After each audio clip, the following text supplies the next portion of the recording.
Chegou. É igual no Sedex. Pediu, chegou, ó. Motorzinho lacradinho, bonitinho. Vamos instalar ele. Vamos pôr pra rodar ele aqui e já era. Aí, galera, deixar bem claro pra vocês. Questão de documentação do motor.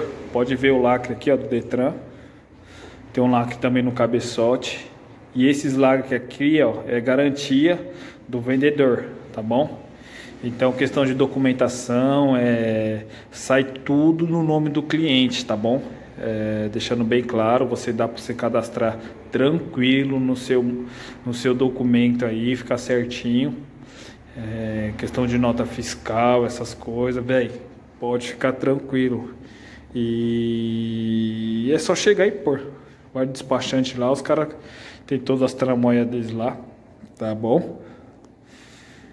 Vamos filmar agora a partida dessa bicha aí.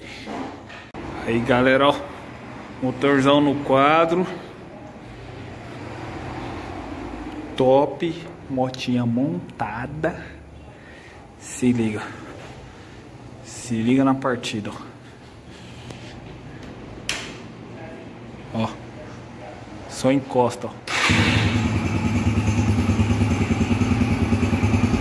Silencioso o motor, ó. Ó.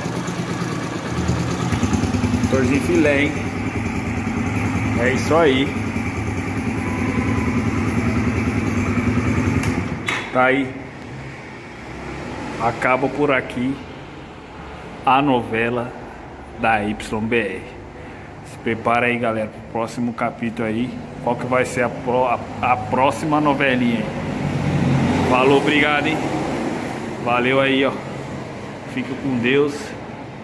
Até o próximo vídeo.